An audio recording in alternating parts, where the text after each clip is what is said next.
Haleluya, puji Tuhan.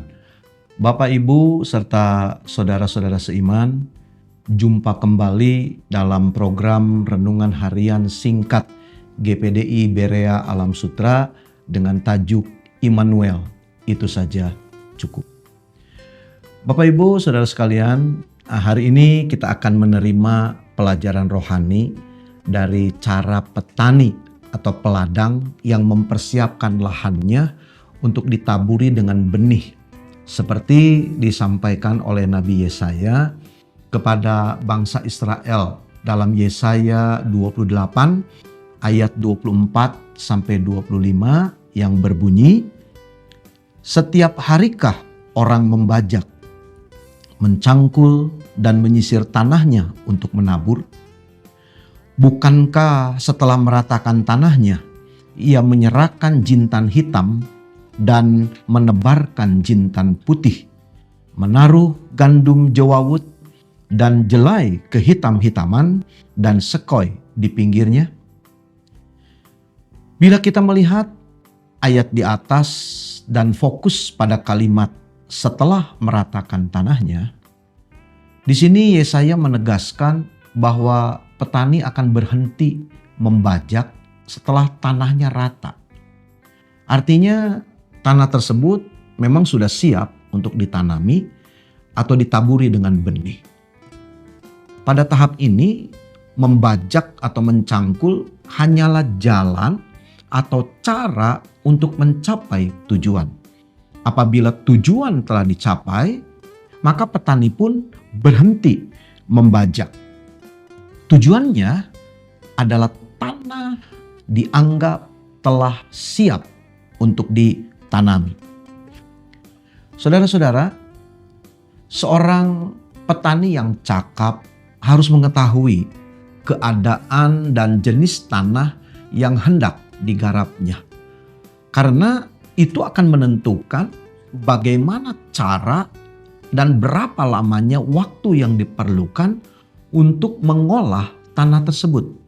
Sebagai contoh, tanah yang lepas dan berpasir tentu pembajakannya ringan, tidak membutuhkan waktu yang lama karena kondisi tanahnya lepas dan berpasir.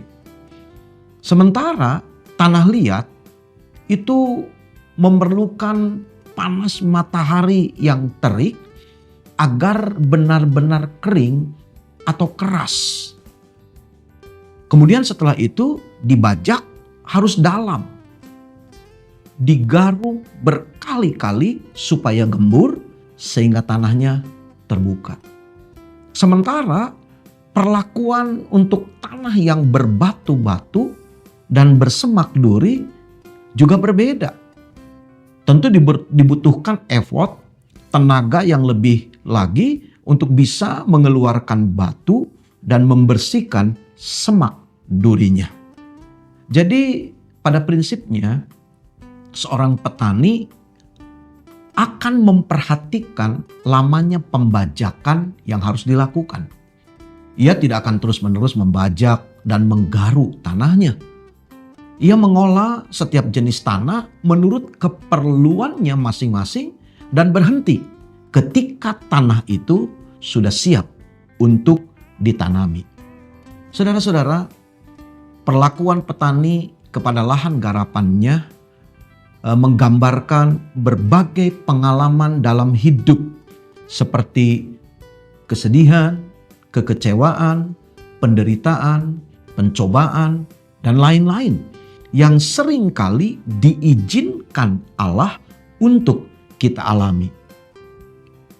Saudara, Allah sang petani sorgawi membiarkan bajak dan garuk kesedihan atau penderitaan merobek-robek hidup anak-anaknya. Tetapi bajak dan garuk itu selalu dikendalikan dan dikuasai oleh tangan yang benar-benar terampil. Petani surgawi dapat dipercaya dalam menetapkan saat dan jangka waktu disiplin yang dibolehkan oleh kasih-Nya.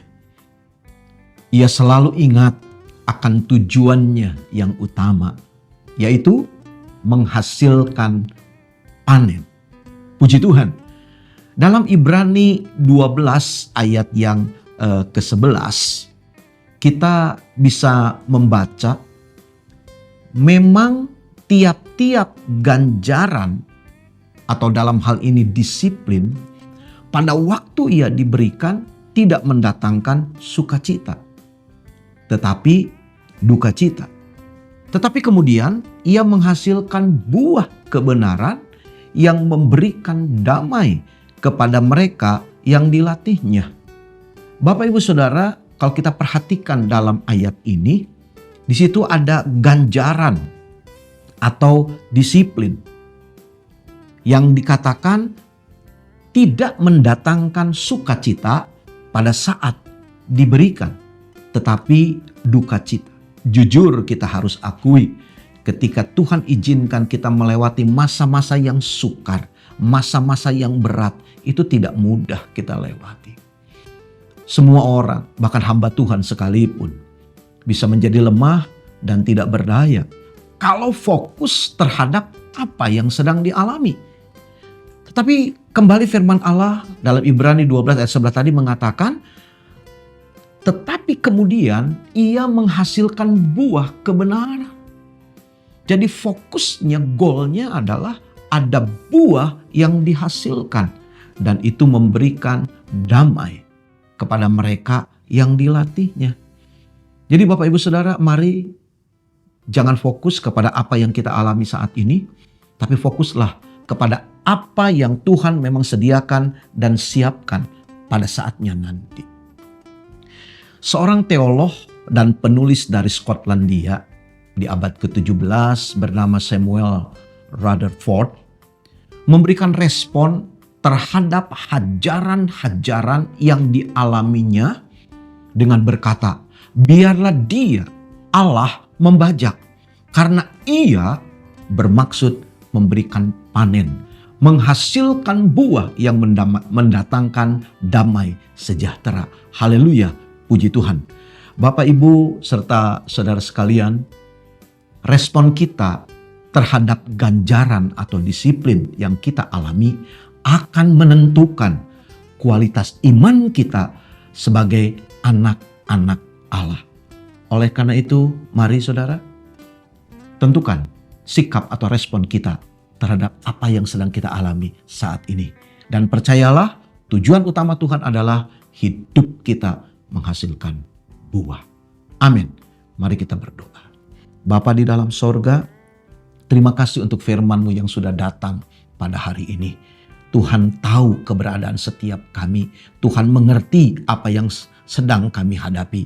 Dan biarlah firman Tuhan yang kami terima hari ini memberikan kekuatan, mendorong kami untuk melihat bukan pada apa yang sedang kami alami, tetapi apa yang sedang Tuhan siapkan pada saatnya nanti. Karena itu biarlah kami memandang jauh ke depan dengan satu kepercayaan bahwa Tuhan tidak pernah keliru dalam kehidupan setiap kami. Tuhan tolong para pendengar yang saat ini sedang menghadapi pergumulan, biar kekuatan dari Tuhan dinyatakan di dalam kehidupan kami. Terima kasih Bapa, segala puji hormat kemuliaan bagi Engkau. Bersyukur untuk firman-Mu, mengalaskan doa di dalam nama Tuhan Yesus Kristus. Haleluya. Amin. Puji Tuhan.